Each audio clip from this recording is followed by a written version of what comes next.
Hey everyone, it's Jordan here at the Music Zoo. I'm here with my friend, Ultimate Shredder, the one and only Dave Davidson of the excellent band Revocation. Dude, what's up? What's up, man? You have a crazy, big yellow guitar in your hands. I do. This is your new signature. This is my new signature from Jackson. This is the Ferrari Yellow WR7. So sick. Really cool. This is the second Pro Series guitar you've done, right?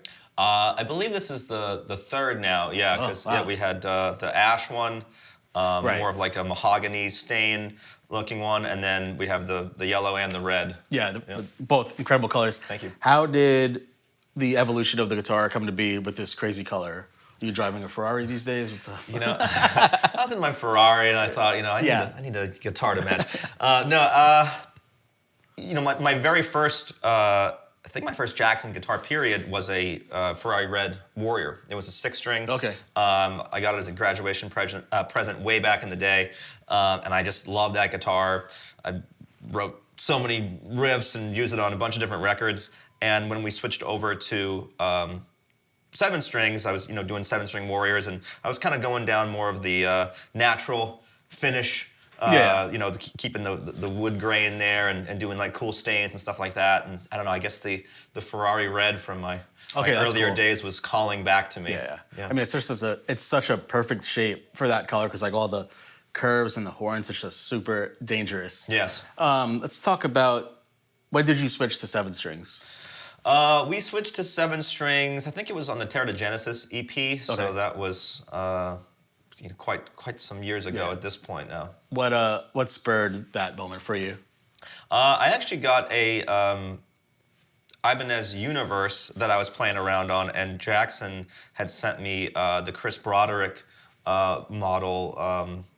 It was kind of like the soloist, sort of similar shape. That was a 7-string. So I started playing around on those guitars, and I just kind of naturally started writing. It's just like anything. You get new gear, you start to play around on it, things start to come out, and you go, oh, well, shit, I think I should add this to my arsenal. Yeah, that's awesome. The original guitars were 25.5-inch scales, yes. Right? And so these are now 26.5-inch scale lengths, right? So it's kind of like teetering on baritone. Mm-hmm. I want to talk about how that came to be, and maybe what were you missing from the 25.5-inch scale that made you want to get that extra inch? Was it like the right hand chugging? Yeah, I think it's just having the longer scaling just works better for those lower tunings. Like the 25.5-inch scale is great, but I guess in the studio, taking them on the road, I just sort of noticed like it would be cool to have a little bit more tension on the string that is going to be provided by having that longer scale length. So it's going to do a little bit better to tighten things up. It's going to do better for the tuning stability, like I said. So it was really just kind of out of wanting to try different things. Part of it was actually Jackson. They were like, hey, do you want to try a longer scale length and see how you like it? And I really just kind of fell in love with it. Yeah. There's different tools for the job like anything. I mean, Gibson scale feels great. Like a classic Fender scale feels great. But you're using different tunings. You're using different configurations of strings and stuff. I think it just makes sense to kind of evolve with the instrument, and part of that is changing up the scale length. Totally. And after the scale length, I know that these are your DiMarzio signature pickups in there. Did you have to tweak them at all, the formula, going from 25.5 to 26? Yes, I did. So I had the Imperiums before that, which is my signature set that I dialed in for my 25.5-inch scale Warriors. And I was just kind of noticing, it's crazy how like much difference just like an inch of scale length can make. I don't know. I was digging the sound, but I thought like these could be just dialed in, I think, a little bit better to kind of address the longer scale length there, and talked to DiMarzio, and they were like, yeah, totally, like that makes sense. Like the string is vibrating in a different kind of way. So went back and forth with a few different prototypes, just like I normally do. I think we went through, 3 or 4 iterations of it before it was finally dialed in. And the folks at DiMarzio did it again. Yeah, I mean, it's awesome. DiMarzio pickups are always great. Yep. I mean, it sounded sick at soundcheck. Thank you. It's like the whole thing has just come together. I was listening to your last record on the way, and I was like, it's the tightest right hand in the game. It's nuts. Thank you. If we could switch gears for 1 second, I know as well as being a super shredder, you also play jazz. I do, yeah. How did that happen?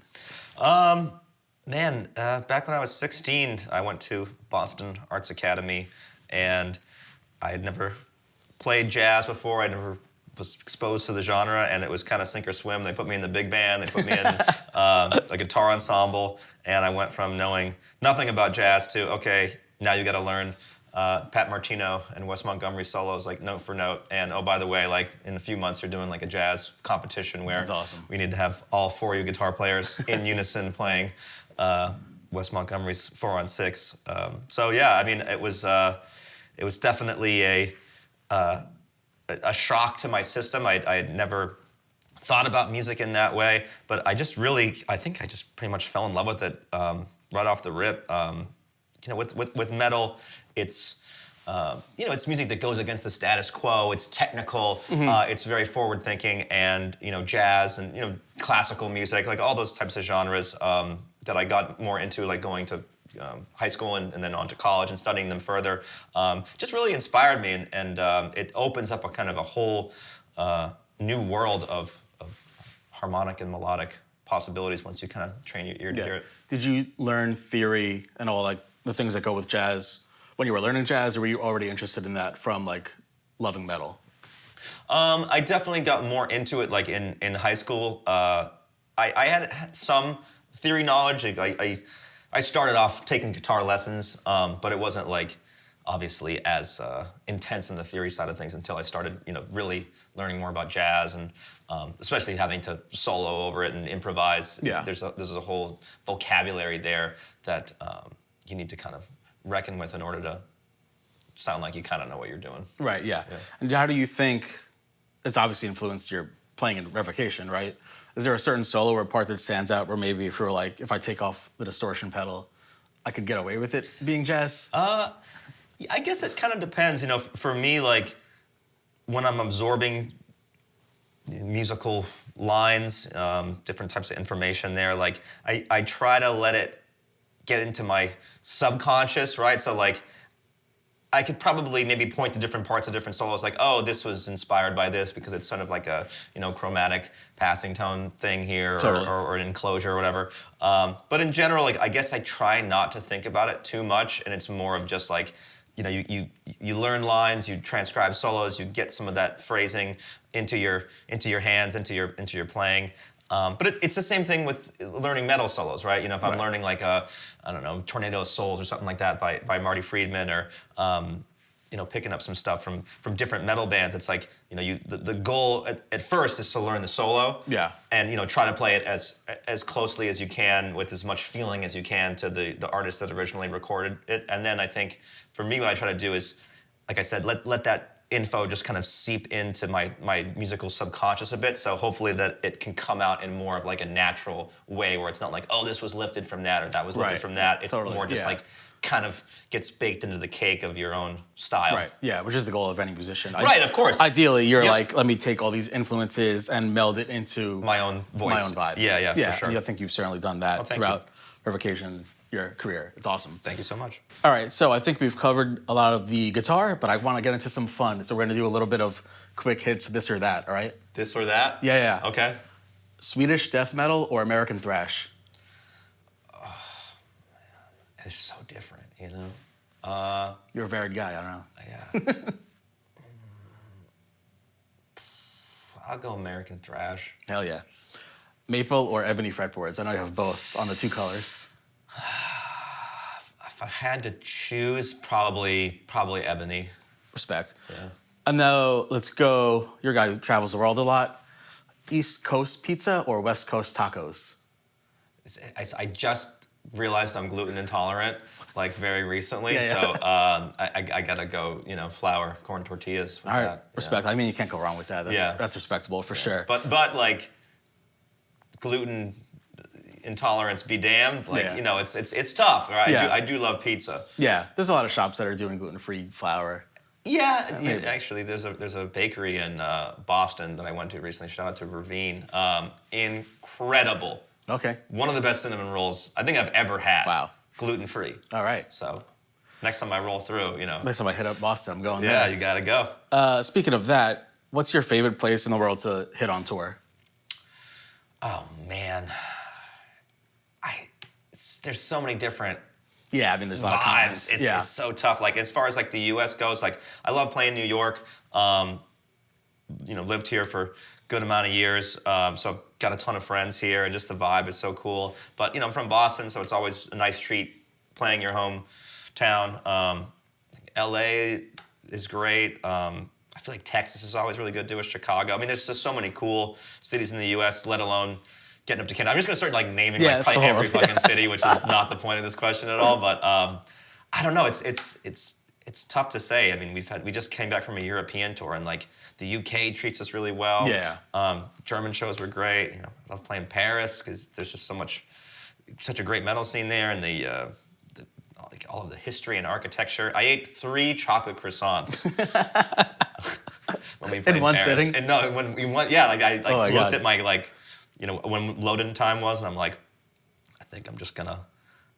And also the gluten doesn't really fuck with me over in Europe. Like it's like a different type of wheat or something. Yeah, I've heard about that. Yeah, so you can get anything over there. Yeah, I just kind of was like, I'm gonna get it in now. So I literally went to I ate a croissant, like a croissant cookie. Yeah. Oh, yeah, I've seen those. Mishmash thing that was incredible. I went to Le Comptoir Paris, which I'm probably saying horribly wrong, but it was. I can't do it. So bougie. Yeah. There was like a security guard that let me in, Sick. and I'm just like tattooed. Like people were like, Normally I can kind of tune out when someone is looking at me like with a look of absolute disgust, but this was like I could feel the ire in the gaze of the bourgeois. And France, lighten up. Yeah. Let 'em in. Hey, listen, but the croissant, Yeah. fucking incredible. I could, I wouldn't even. They could be hurling insults at me, and I wouldn't care. I love it. I got to check it out. And lastly, let's get back to guitars. I thought of this on the way in today. If you could Frankenstein one player with someone's right hand, someone's left hand, who would you pick? Generally guys that have like real sick left hands, like also have good like picking hands too. I mean, like. Actually, I might like mash up like a jazz player and like a That's what I'm saying. player. Yeah, exactly. Can I do that? Yeah, totally. All right. Genre be damned. Okay. I'll do. Why don't we do like? Oh man, this might be tough here. We could create a Frankenstein. We could create a Frankenstein situation here. Why don't we do? Let's see. We'll go Dimebag and like Kurt Rosenwinkel. Let's just. Okay, I don't know Kurt Rosenwinkel at all. We'll create that. All right. Inspiring. Don Band and Kurt Rosenwinkel. Let's fucking go. I love it. All right. Well, Dave, thank you much for your time, man. Thanks, man. We have a crazy event tonight with Dave and Misha from Periphery, jamming on their new Jacksons. They're all available at themusiczoo.com, so you can grab these guitars here. Come on down to our showroom on Long Island, shred them up. Thanks for watching, and we'll see you soon. Peace.